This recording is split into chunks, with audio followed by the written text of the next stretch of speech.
headlines, more details on the drones found near the inner Korean border. Investigation finds the unmanned aircraft widely believed to be from North Korea took nearly 200 pictures of key facilities in the south. Starting July 1st, school textbooks of the U.S. state of Virginia will identify the body of water between Korea and Japan as the East Sea, as well as the Sea of Japan. This after the state governor signs into law a landmark dual naming bill. Plus, U.S. President Barack Obama is widely expected to arrive in Seoul on April 25th for an overnight stay after his state visit to Japan amid strained ties between the two neighboring countries. These stories and more next on Primetime News.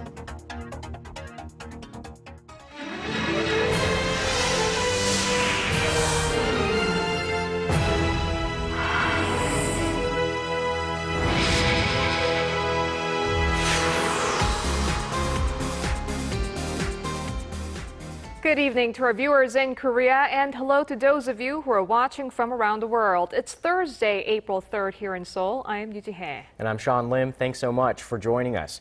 We begin this evening with a troubling development about one of the two unmanned aerial vehicles recently discovered on South Korean soil. The investigation shows that the drone, widely suspected to be from the north, took nearly 200 photos of key facilities in the south, including the presidential office. Our Kim Hyun-bin has our top story.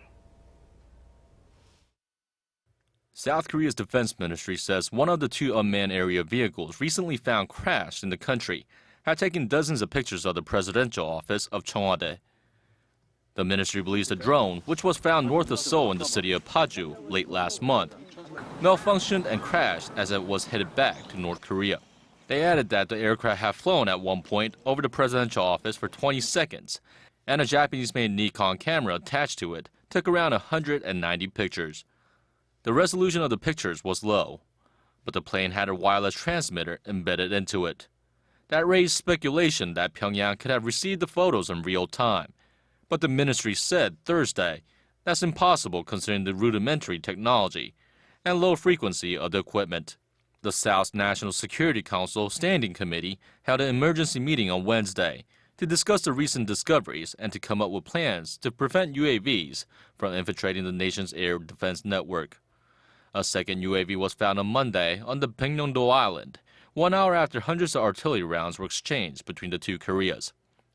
According to unnamed government sources, the drone found this week was launched from an airport in Hwanghae-namdo, North Korea.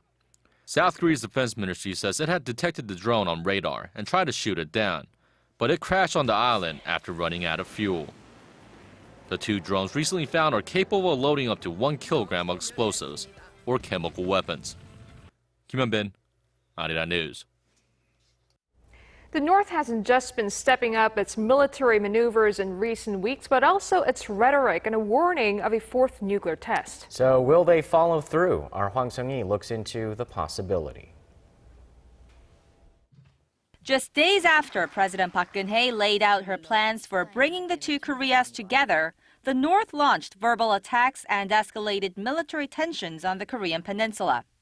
Among the rhetorical rage was a nuclear threat, raising the question of whether a fourth nuclear test could be in the making. We're in the middle of a cycle that may or may not turn into the standard escalation of threats.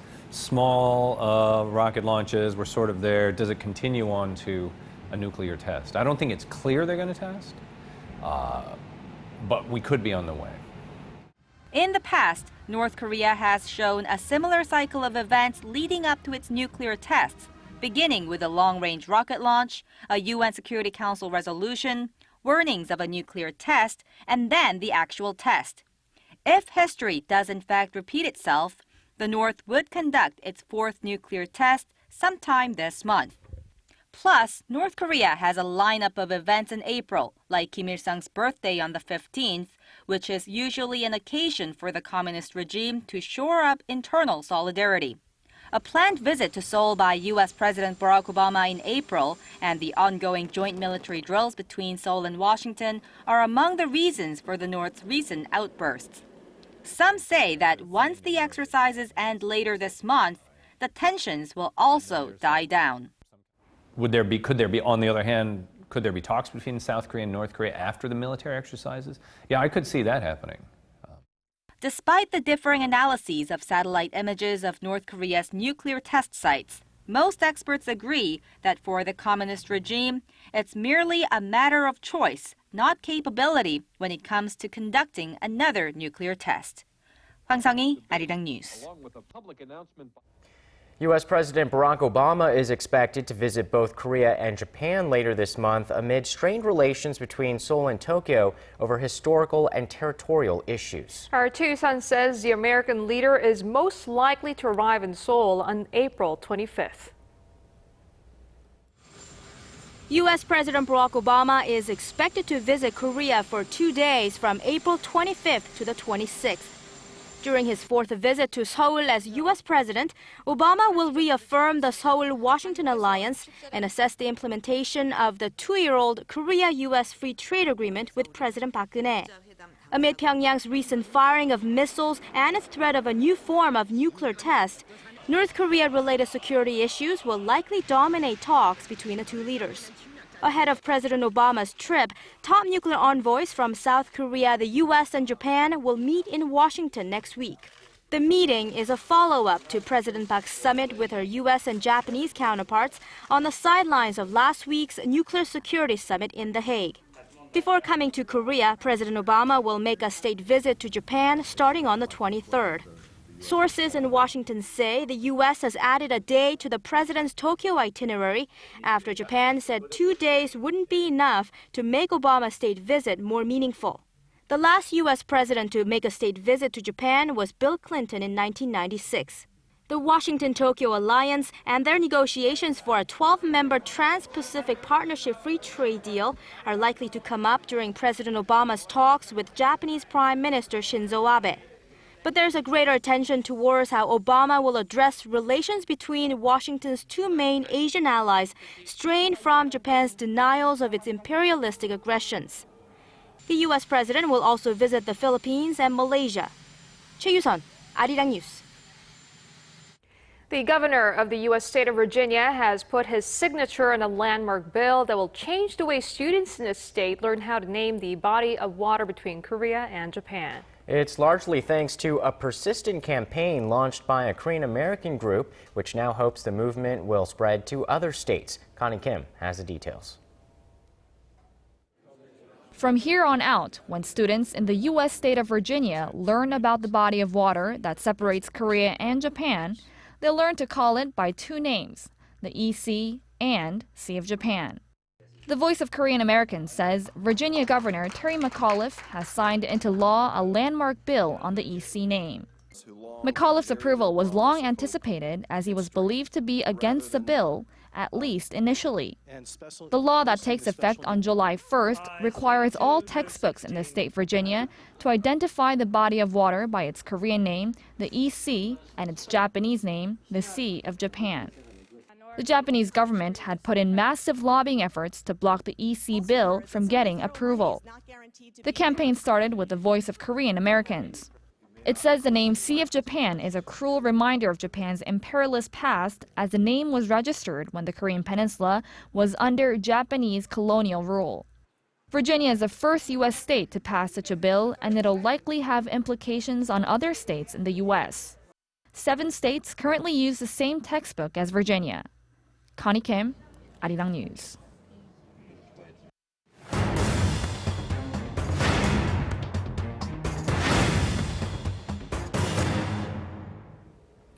During President Park Geun-hye's state visit to Germany last week, it was not only the unification experience that she sought to benchmark, but successful examples of hidden champions, which refers to promising small firms in Germany that are global market leaders in their respective fields. For more on what lessons Korea can learn from the German hidden champions, we bring in Dr. Shin Se-don, professor of economics at Sungmyeong Women's University, in the studio. Thanks for joining us. Thank you for having me here. Professor Shin, so which entities can be categorized as hidden champions, and who are some of the key players in Germany? Well, most of the names of hidden champions are not familiar to the people, but I think for the most of Korean people, they've heard about the Faber-Castell, which is the stationery, specializing in the pencil for the artists. And also there is a Manfred Bigdan, that is the German ambassador to Korea, mentioned that is 70% of world market share is held by this Manfred Bigdan. That is the producer of dark leash. So Germany has about half of the world's 2,700 hidden champions. Korea apparently only has 23. Yeah. What explains the small quantity here in Korea? Well, the flip of the other side is that, why there are so many German, hidden champions, almost the same question. And the first thing that I want to emphasize is the corporate culture, right? In Korea, corporate culture is such that, most of the small, medium companies emphasize sales, volumes, profits. But in Germany, most of the companies do not emphasize the sales volume profit. They rather emphasize, the performance, quality, customer satisfaction.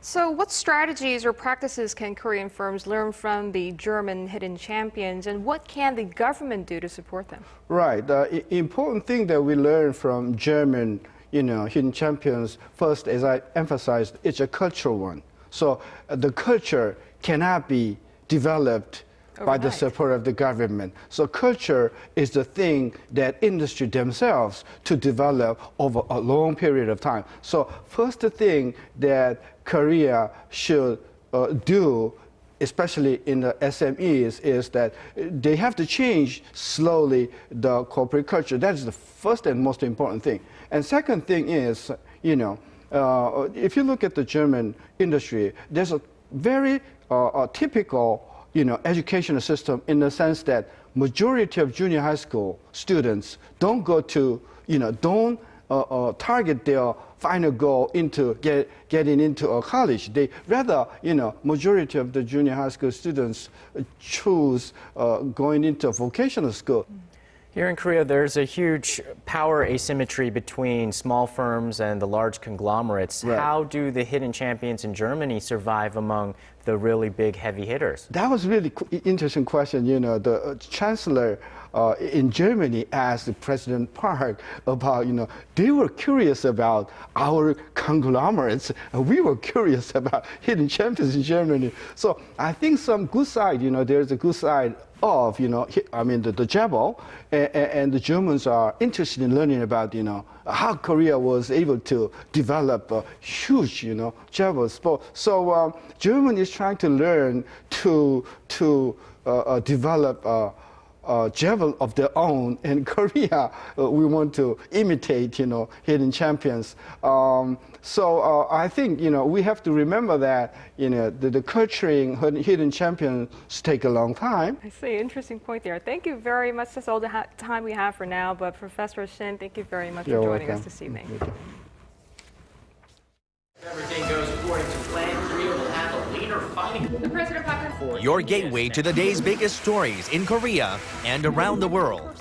Breaking news, the hottest interviews, and a whole lot more. Join Arirang's Sean Lim and Yoo Ji-hye from the heart of Seoul. Primetime news, weeknights, live at 10 on Arirang TV. Next general elections.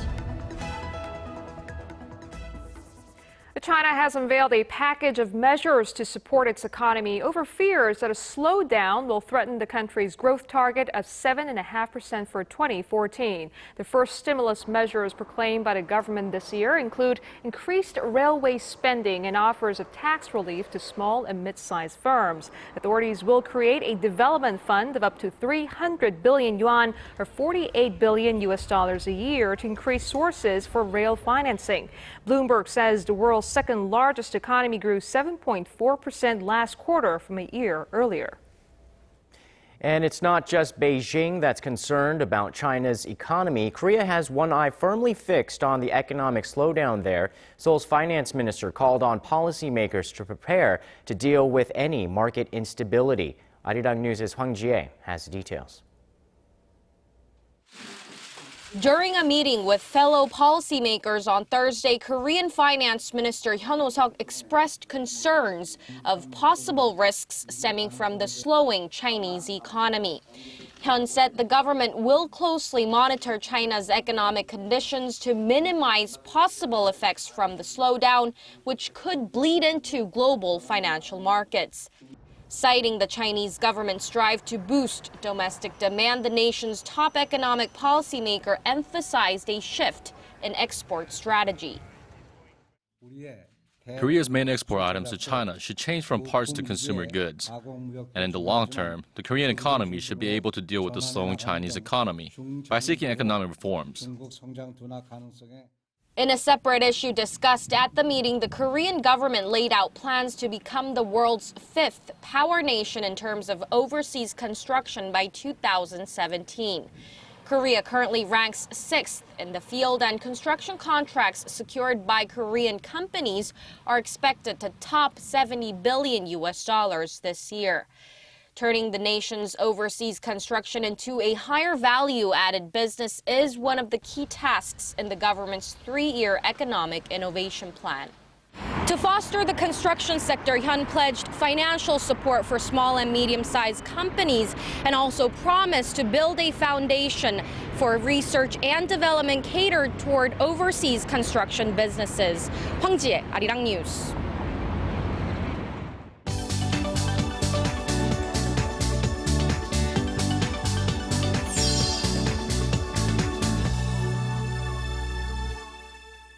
Let's check on some of the stories making headlines on the global front, from another powerful earthquake hitting Chile to the ongoing pilot strike in Germany. We go live to our Paul Lee at the News Center.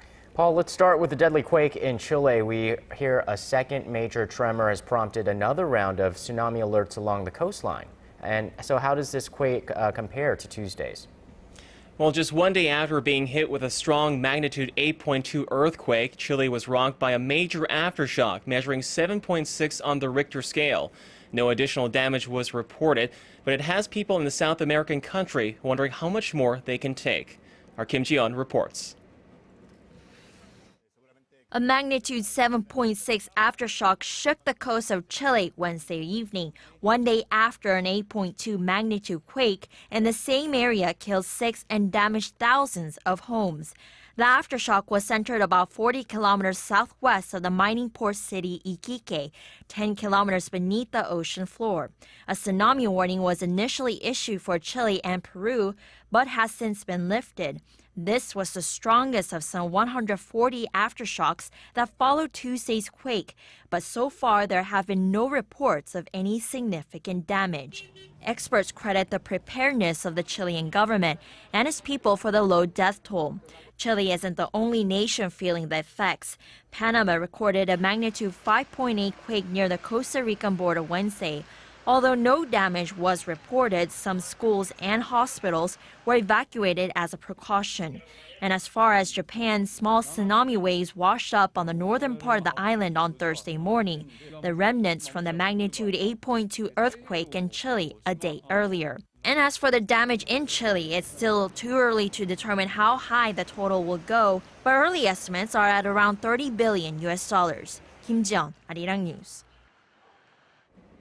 Over now to another mass shooting in the United States. A soldier who was being evaluated for post-traumatic stress disorder opened fire at Fort Hood Army Base Tuesday evening, killing 3 of his colleagues and wounding 16 others before turning the gun on himself. A motive for the shooting is still unknown, but the soldier, identified as Ivan Lopez, was being treated for mental health issues. Officials say he had served in Iraq and was suffering from depression and anxiety. A security lockdown of the complex has since been lifted, but military police are still patrolling the area. Fort Hood is the same base where U.S. Army psychiatrist Nidal Hassan shot dead 13 soldiers and wounded 32 others back in 2009. Another tragic incident, this time in southern China, where the government crackdown on protesters has left 15 dead and 300 injured over the past 4 days.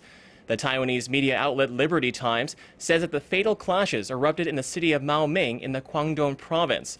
About 20,000 people have been protesting the construction of a factory that would produce paraxylene, a chemical product used in making fibers and plastic bottles. Beijing is reportedly using tanks and other military vehicles to control demonstrators, while Chinese state media has been downplaying the protests. But eyewitness accounts and social media coverage on the growing violence are telling a much different story. And turning now to Germany, where pilots at Lufthansa Airlines have launched the largest strike in the airline's history. Lufthansa says it had canceled 3,800 flights because of the three-day walk-off, which will run through Friday. It's estimated that around 425,000 passengers have had their travel plans disrupted.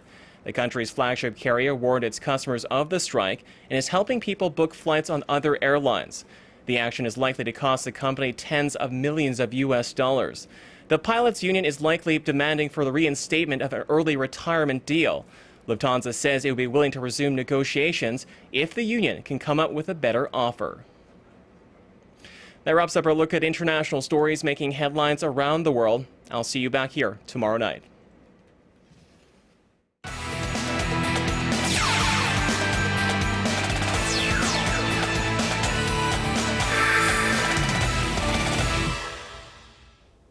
Hello and welcome to Primetime Sports. I'm Stephen Che. The away jerseys of South Korea's men's national football team have been unveiled. It's an all-white shirt with the Korea football logo over the heart and red and blue stripes flanking the right and the left shoulders. It follows the minimalist design of their home jerseys in their iconic bright red. Over in Europe, the second bout of the first leg quarterfinal matchups were held, and PSG stunned Chelsea, while Real Madrid made easy work out of Dortmund. Now for the PSG-Chelsea match, the Paris club had the momentum throughout, culminating in a beautiful 90th minute strike by Javier Pastore to make it 3-1 final score. Meanwhile, Gareth Bale and Cristiano Ronaldo both scored in Real Madrid's 3-0 romp over Dortmund. And with that, Ronaldo matched the Champions League single-season goal record with his 14th goal. Now the second legs continue on next week. And moving on, the LPGA's first major of the season, the Kraft Nabisco Championship, gets underway at Mission Hills Country Club in California. South Korean Park In-bi returns to defend her title alongside the world's best golfers like Stacey Lewis, Lydia Ko, and Carrie Webb. Meanwhile, second-ranked Suzanne Pettersen has bowed out with a back injury. And looking elsewhere, the LPGA and Rolex have announced the new Annika Major Award, named after golf legend Annika Sorenstam and given to the year's top performer at all 5 majors. Now let's get to Thursday's top matches, starting in the KBO. The NC Dinos took a road trip to Busan to face the Kia Tigers. Now we go to the second inning. It's NC cleanup man Lee Ho-jun hitting a solo shot to start the 5-run inning. But we have Kia's Brett Pill responding with a homer of his own, and his team adds 2 more. It's 5-3 NC. Now next inning, Eric Thames, he joins the party, homering for NC as well. Well, NC tacks on a couple more runs, and they eventually win with a final score of 9-3. And we take a look at the other games. We have Nexon defeating Tucson 6-4 and SK defeating LG 9-5. Meanwhile, Samsung and Hanwha had their game canceled. Now let's head on over to the V-League. Samsung Hwajae visited Hyundai Capital for Game 4 of the championships. Now Samsung, if they win here, they win it all. And they're on a mission with Leo Martinez leading the attack and win the first 2 sets 25-18 and 25-22. Now it's the third set. Hyundai, they make a run, but there's no stopping the defending champions who take it 25-22. And Samsung Hwajae wins in straight sets for their 7th consecutive championship trophy, wrapping up the V-League season. And that's all I have for now. This has been Stephen Che. I'll be back here later for more from the world of sports.